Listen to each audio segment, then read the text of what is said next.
So what we have here is a light inextensible string has one end fastened to a point on the ceiling, just be this point here, is then passed under a smooth pulley A of mass 13 kilograms. So we go underneath the A here and we write down 13G going directly down. That's its weight acting directly downwards, okay? Then 13G over a smooth light fixed pulley. So this pulley can't move. So pulley A actually is able to fall and go up and down, while the second pulley, which is the fixed pulley, can't go anywhere whatsoever because it's tethered to the ceiling. Okay, so one of them's a movable weight, the other one isn't. Okay, then it hangs freely from the other end of the string. So hangs freely from the other end of the string. That's grand. All parts of string which are not in contact with the pulleys are vertical.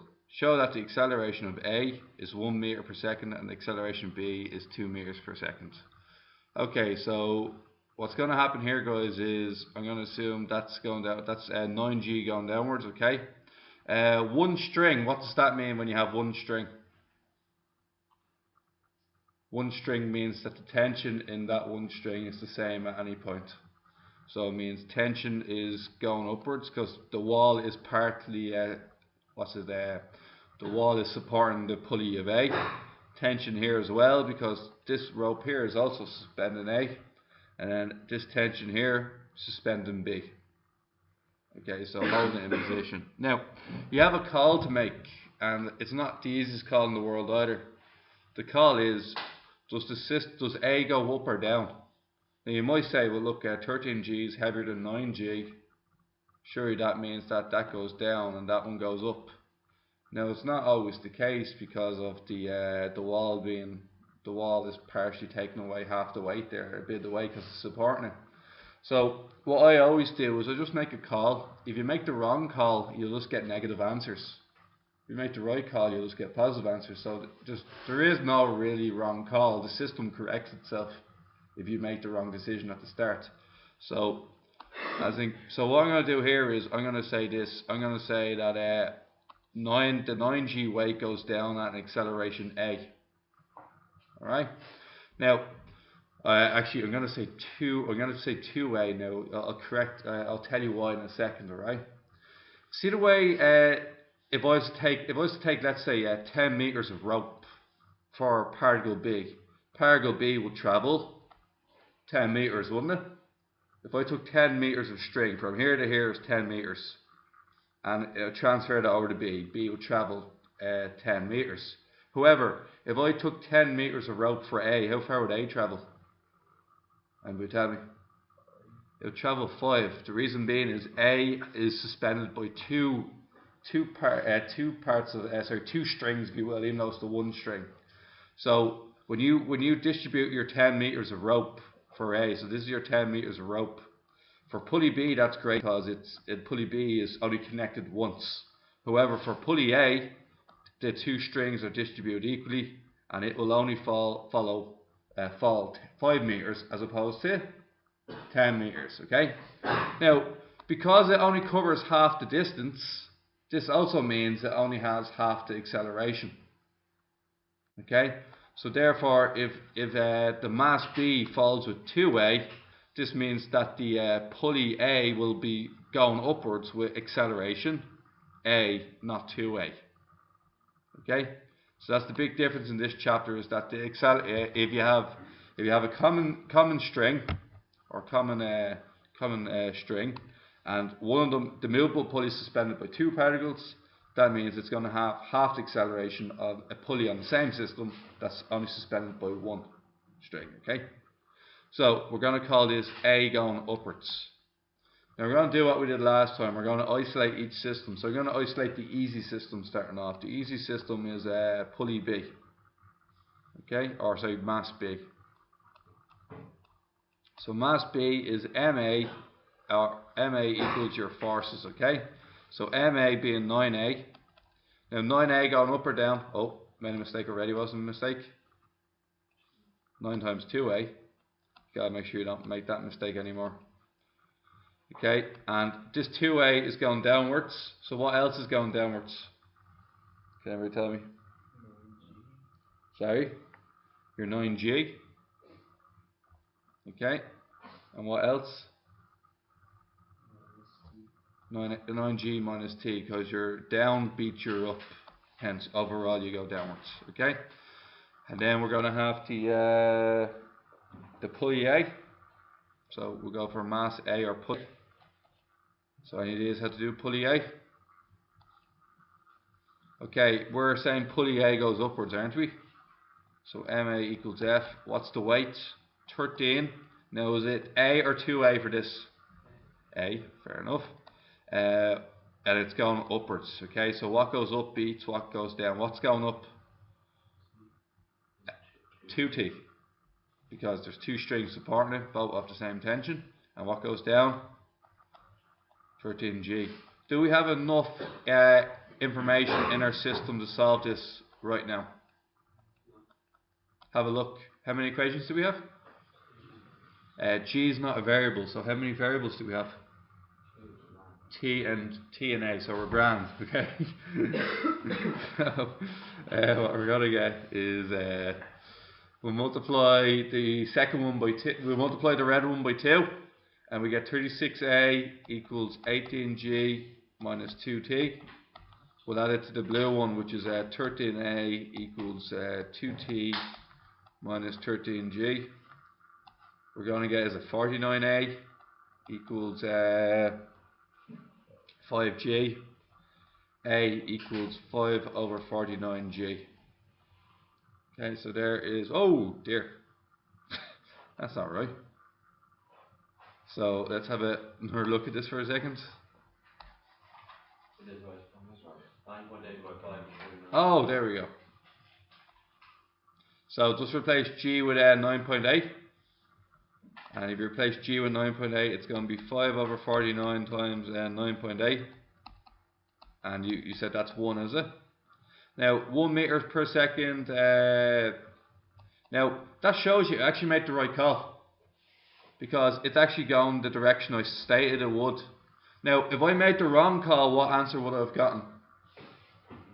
Minus 5 over 49G. And I go, oh, you just write it on out. Wrong direction assumed in system. It's actually going upwards.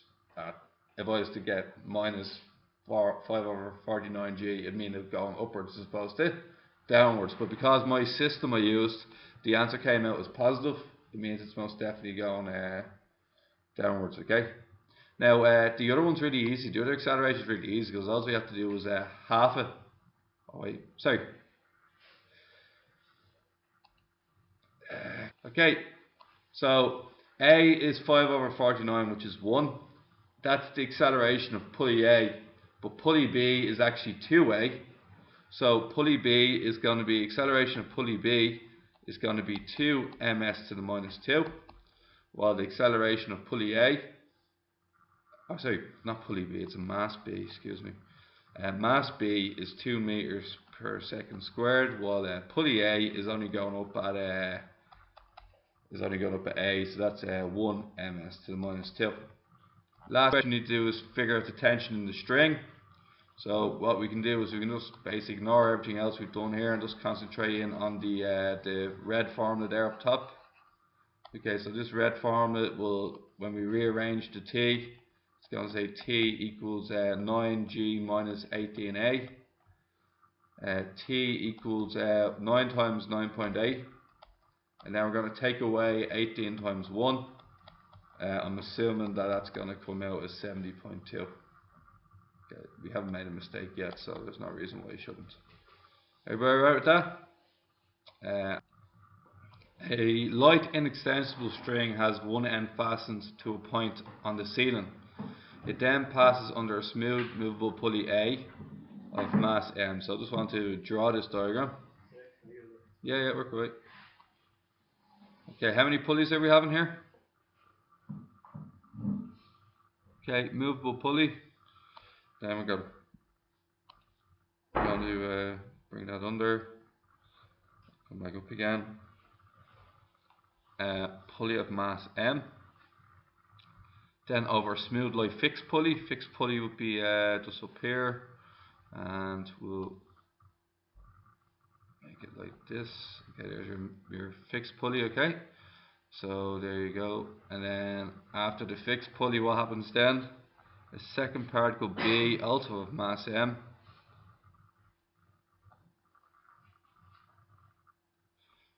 mass M hangs freely from the other end of the string. All parts of the string which are not in contact with the pulleys are vertical. Show that the acceleration of A is A and then the acceleration of B is 2A. It's the same question more or less, isn't it? But what happened last time was we had a 13 kilogram weight here and a 9 kilogram weight here.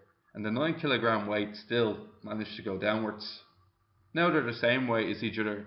So I'm saying a very healthy idea is that this goes down at 2A and the other one goes up at, anybody? A. Tension is consistent in your system. T, T, T, and then mg, mg. Okay, break it up into your two equations, okay? So we'll start off with pulley M,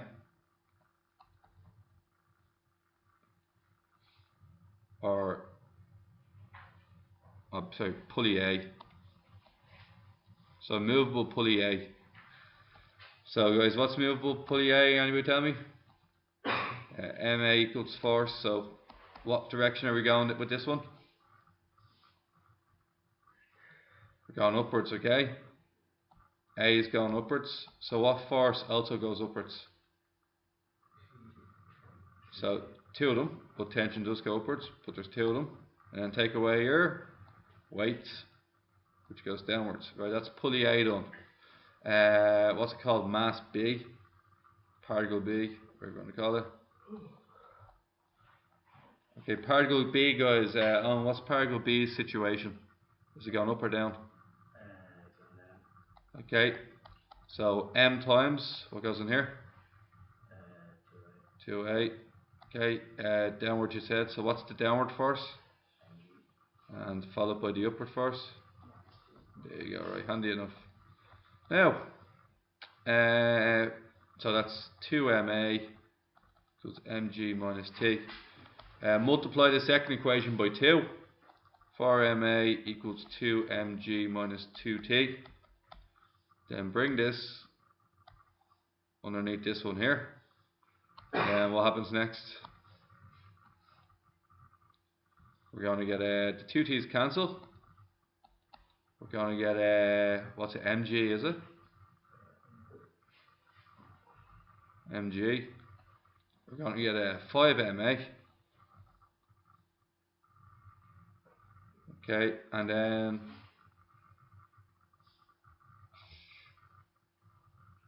acceleration of P is 2a.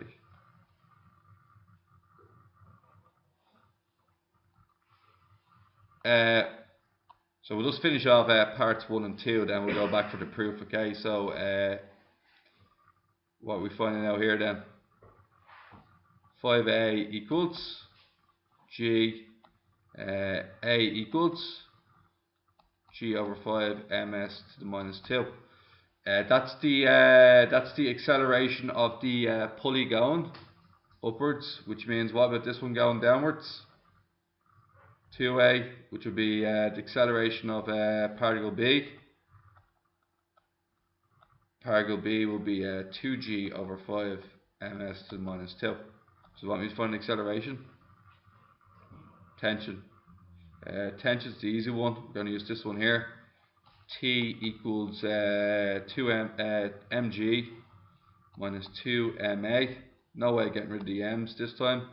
So it's going to be mg minus 2m bracket 2g over 5. That will make 4g over 5. You what?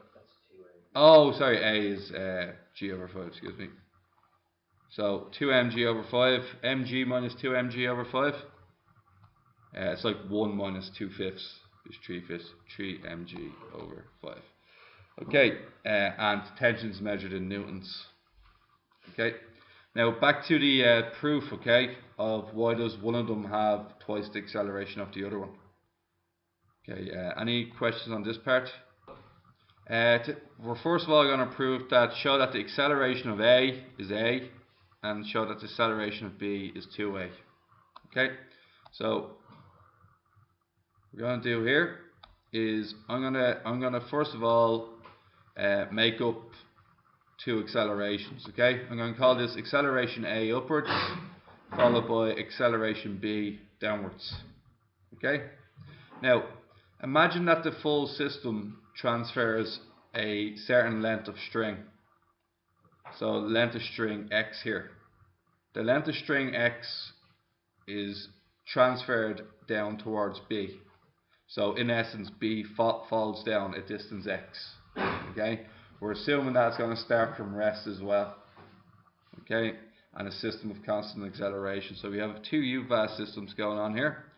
So this is u-fast for particle B.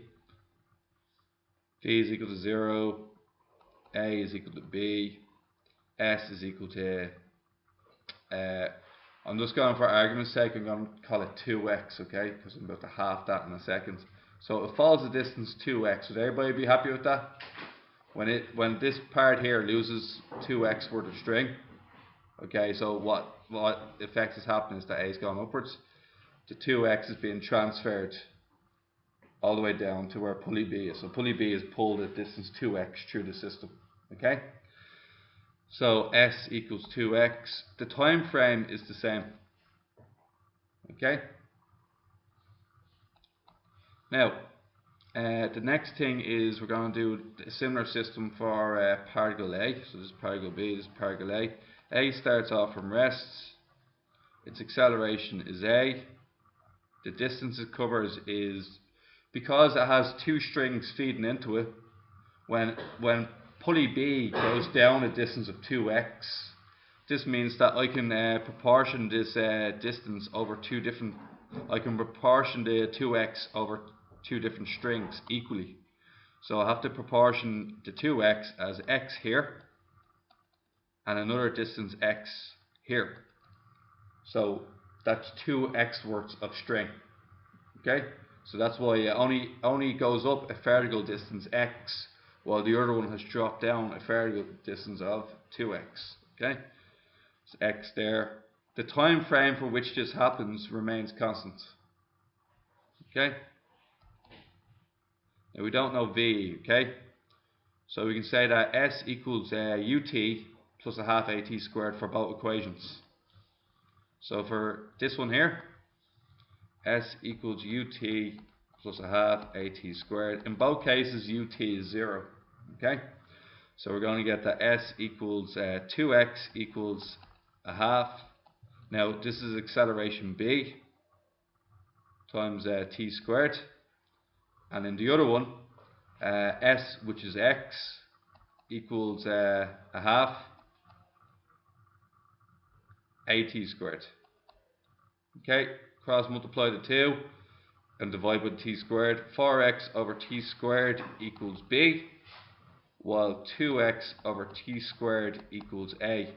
What we've done there is we've proved conclusively that b is double a, so therefore hence that system we chose at the start where b is worth 2a. Alright, any questions?